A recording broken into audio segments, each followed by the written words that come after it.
Hello everyone, welcome back to another reaction video, and today we are back with Mr. Who's the Boss.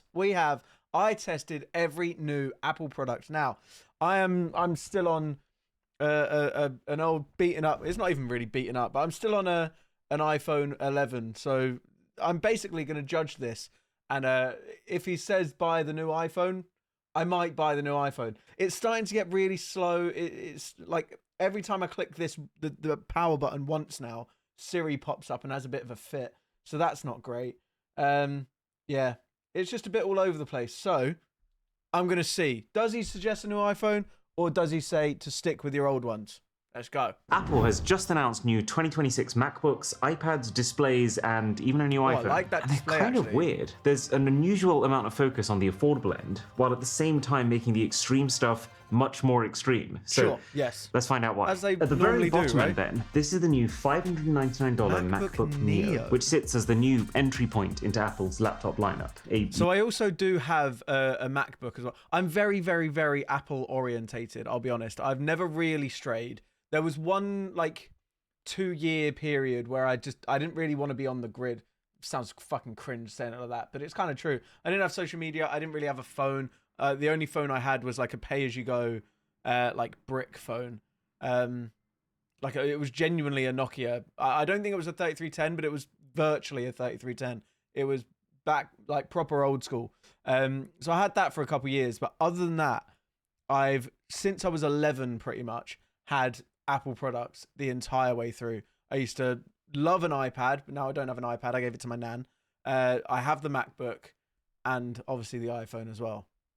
Lot more affordable than the $1,099 MacBook Air, which in itself is a lot more affordable than the new top-of-the-line $2,199 MacBook Pros. Yes. The obvious question is, how is Apple suddenly randomly selling a MacBook that costs half the price? Well, it's not the build quality like I was expecting it to be. This thing is still made of aluminium, like the other MacBooks, and it still feels fancy to use. The hinge is it's just got to be like a really low processor, right? The keyboard is satisfying to type on. Even the trackpad still has all of the multi-touch gestures that I'm used to from the MacBook Pros. Frankly, I've never used a $599 laptop that feels this good. And I wish more companies would make colors like these. I love them in person. Fun. The Apple colors are fun. Citrus, which makes me feel like I'm 6 years old again, marveling at my dad's iMac G3. God. So it must be the display, right? Well, no. What's here is sharp, it's punchy. It could do with being a little brighter, topping out at 500 nits. It has to be a processor issue. That is still just as bright as the almost twice the price MacBook Air. There's a couple of smaller things that are cut, like Touch ID. You don't get it on the base 256 gig version of the Neo, don't need that, you do get it on the higher storage version. It's very much so a luxury. If you're looking for a laptop, who really gives a shit about Touch ID?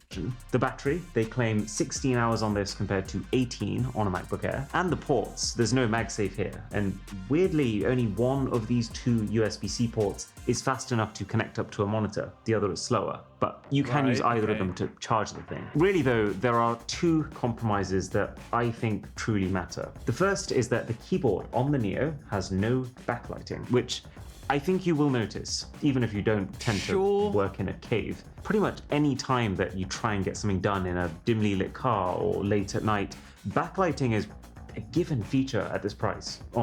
I mean, again, it's kind of a luxury though, no? Like, you don't need the backlight.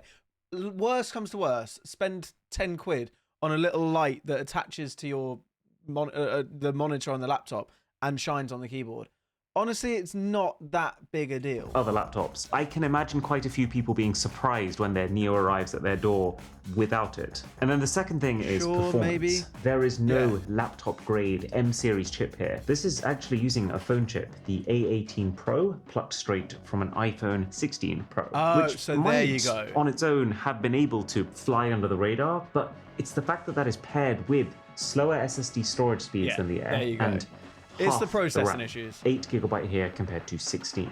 All put together, this is a distinctly less agile machine. I can feel it when I use it. Some things do take a second or two to load up, and you can see how this thing would get overwhelmed. For $500, $600, whatever it is. Choppy, but if you're buying a MacBook Neo for gaming, think you've got bigger problems. Yeah, doing the wrong So thing. clearly, the performance cutbacks are the main way that Apple has made this laptop so affordable. But it's just, they've done it in such a considerable way that if you're anything even resembling a multitasker, you would feel the benefits of the pricier MacBook Air.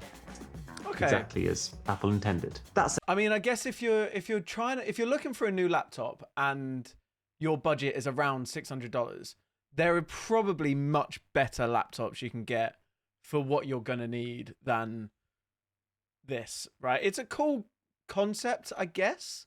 The fact that they are trying to come out with like a more affordable, less powerful version, I think maybe.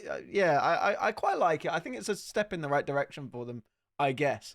But by the sounds of it, it is just a massive phone, if that makes sense, just without the telephone part.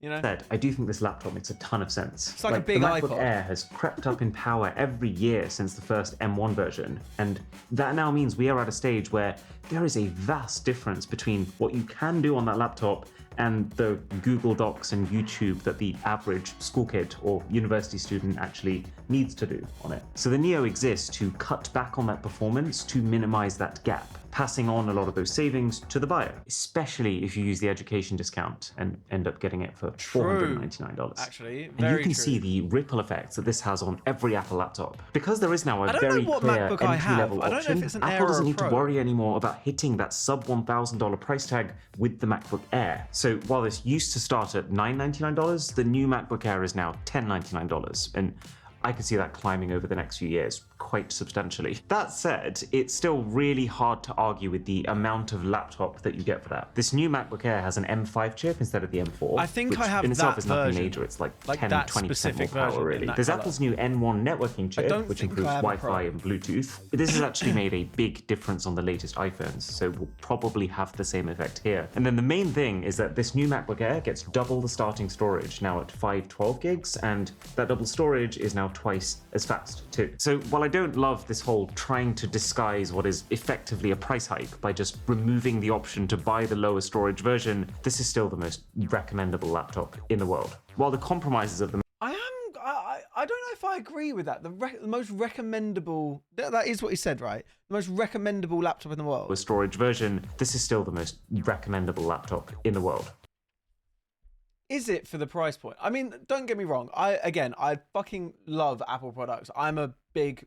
I've had my Mac for years now. Realistically, I had one before that as well, and I still don't know if it's worth the price point. Like, it is good. Don't get me wrong. I don't feel like I could go back to a normal laptop now.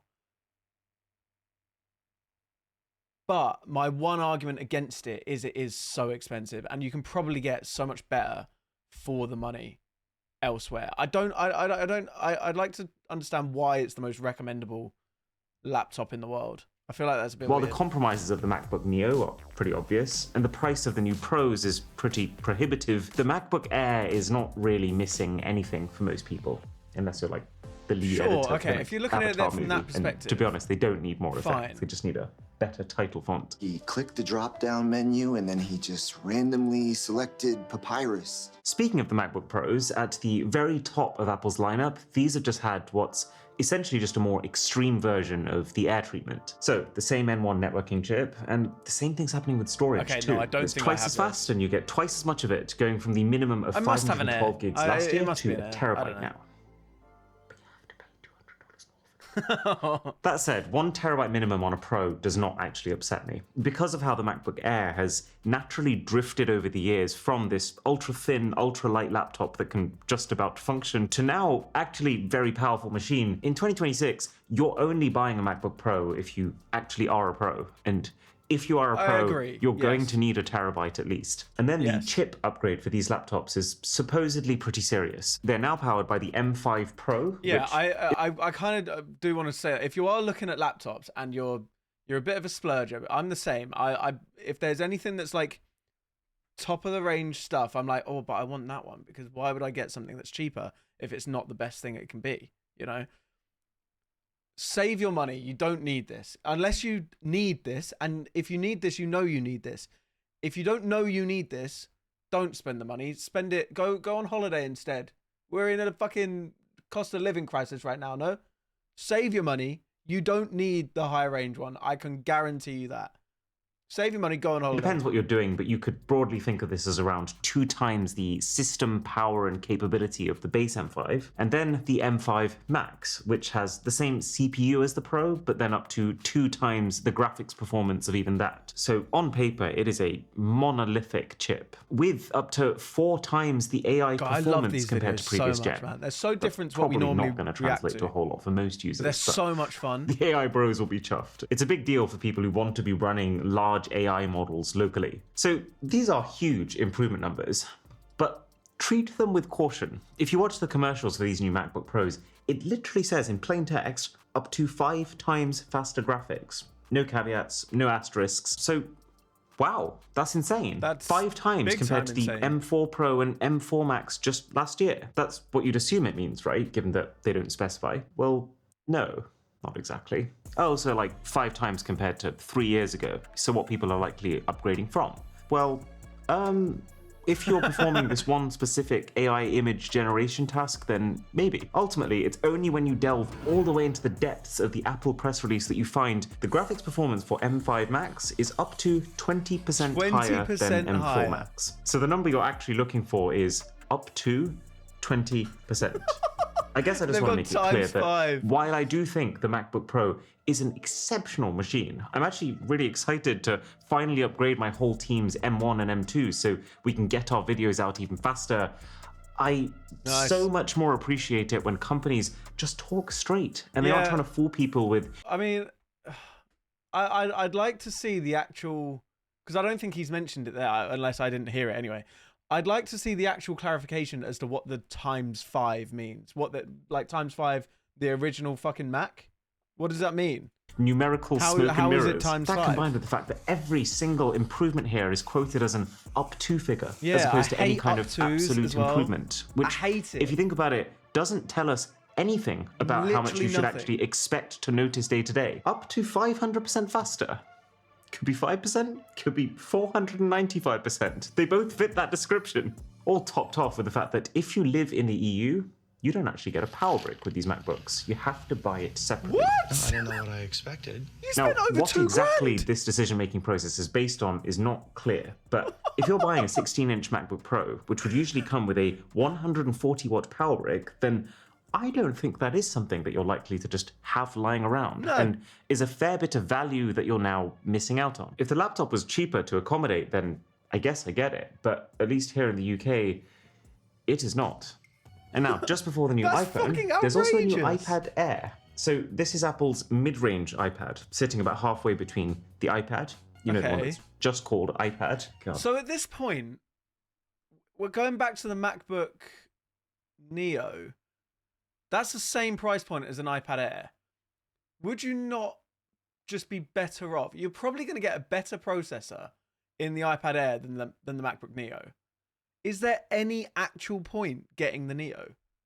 This is getting so confusing. And then the iPad Pro. And it's not a bad update, it's just unexciting. So let me run through it real quick. It gets an M4 chip instead of an M3 chip, 12 gigabytes of RAM up from Yeah, 8, probably and then that not. same networking chip that everything seems to be getting now, while staying at the same $599 price. So that what's the makes point it in the Neo? actually like very powerful for a mid-range tablet. But I just don't think that's what people are asking for. If anything, I think upgrading the storage from 128 to 256 gigs would make more of a difference to most Air users than all And of you those can get a changes put keyboard together. for the iPad, But yeah. the storage is the secret sauce of Apple's pricing ladder, so there's a reason for everything. And there's also 2 new monitors. really there's like an these update displays. to Apple's most affordable, insanely unaffordable $1,600 studio Yeah. display, which Fucking outrageous prices for it, but sure, we'll move on from that. I would say was a decent product when it first launched 4 years ago, but I'm not exactly impressed that in those 4 years, the only changes that we're getting now are 2 Thunderbolt 5 ports, which means you can daisy chain up to 4 of these monitors from one cable into a Sick. Mac, and then an improved 12 megapixel center stage camera. Huge for zoom enthusiasts. I hear there are literally dozens of you. So pretty hard to recommend this one in 2026. No, The fact that it is still using that same 60 hertz, fairly dated panel for that price means... it's not great, is it? Actually, to be honest, it's a pretty good time to buy the old model for half of that. But then there is also the completely new Studio Display XDR. XDR meaning Extreme Debt Required. Tim told me, you can quote that. So this is very much a monitor for professionals, but I think it's very welcome. Not necessarily because it in itself is fantastic value, but more because it replaces the...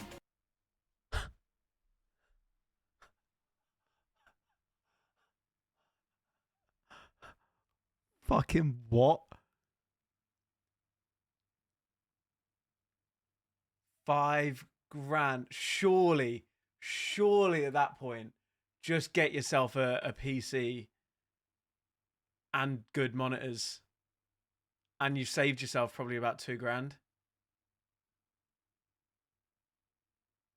What does this give you that just a normal PC doesn't?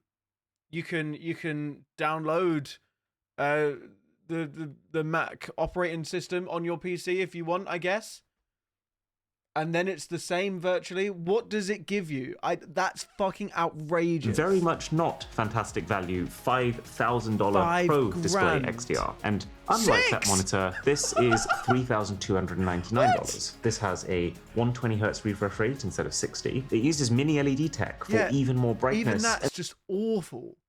I guess the one good thing about this is it's obviously just it's like, what is it? What do they call it? Like an all-in-one PC. Like you don't actually have like a PC next to you. It's just the whole thing is the PC, right? I think that's how it works. I'm not entirely sure. It actually has a mic, a webcam, and speakers, of which somehow the Pro display had none of. All topped off with this tilt and height adjustable stand included. So after 6 years of memes, we can finally put the $999 Pro stand to rest.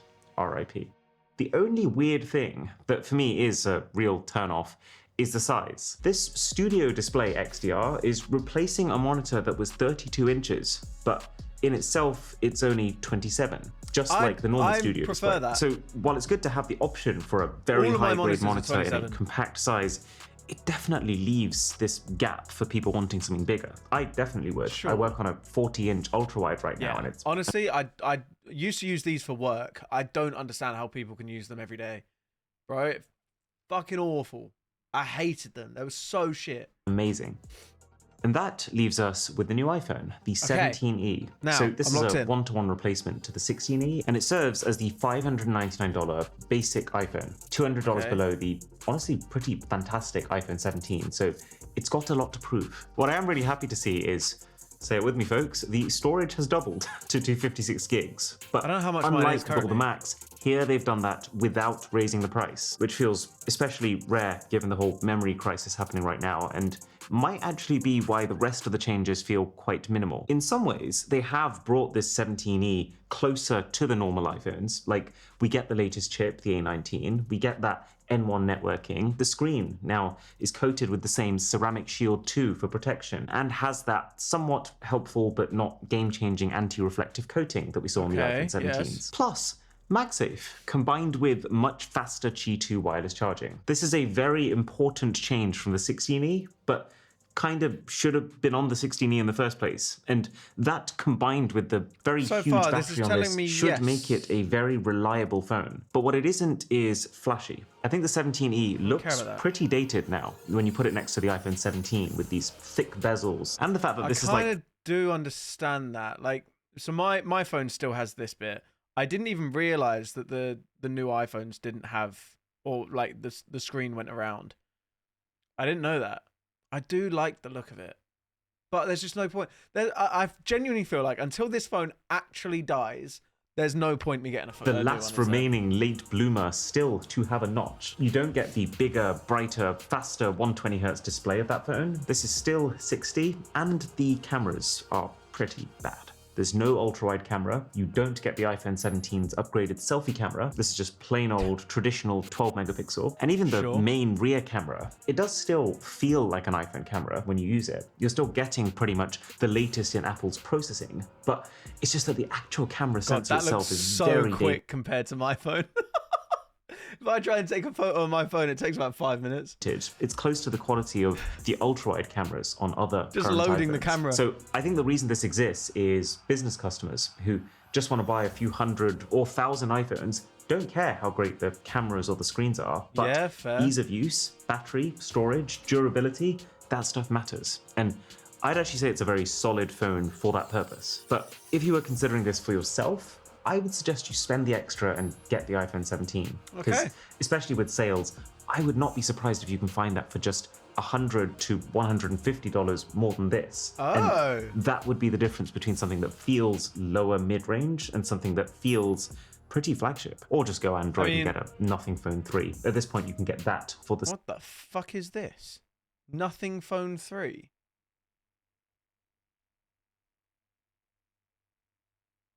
What the fuck is this?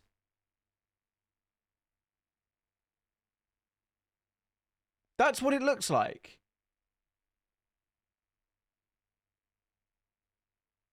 What? Same money, and it's a lot more phone. These videos are always such a scramble to make because we're trying to get it out as fast as possible, but while making sure that everything is fact-checked to our usual standards. This has been a game changer though. I've been 4-way split screening for uber productivity. Oh my god, wait, I actually have been as well. So it's so fucking nerd. Like it doesn't add anything to the video, Sam. But this split screen on the on Macs now, and on Google Chrome does it as well now. It's so fucking good. Anyway, let's move on. Opera browser, our sponsor, you can just keep dragging tabs into the mix and it splits them automatically. Oh, that's not and what I don't even need to leave that flow state to check things like my Gmail or Google Calendar. They're just chilling in the sidebar while keeping all of my research just so organized with these upgraded tab islands. You can add labels and colors to really clearly separate what each cluster of tabs is for. And when you get used to that, you actually can't go back to any other way of working. So link below to download the Opera browser for free. Oh no, it's Opera. Okay. If you're current... No, not that. All right. Apple has... Never mind. Well, there we go. Okay, so what I've gathered from that is I don't see the point in the MacBook Neo. If I was going to spend that money, I would just go get the iPad instead. You're getting a bigger screen with the laptop, but you're going to get worse performance. So just go for the iPad, I reckon. Don't get the iPhone 7e unless you're a multi-billion-dollar company, which I'm assuming anyone watching this, you're not. So save up for the other iPhone if you need it, if you really need a new phone. What else? Don't buy an iMac or like the actual Macs, because oh my fucking god, unless you've got $6,000 that you can piss away, fine. But at that point, give it to me. I can use it better, I guess. Yeah, okay. So basically, all I got from that is if I want a new laptop, get an iPad. Cool. Well, there we go. Thank you guys so much for watching. I hope you've enjoyed. If you have, please do make sure you leave a like down below. Subscribe for more. I'll see you guys next time. Bye-bye.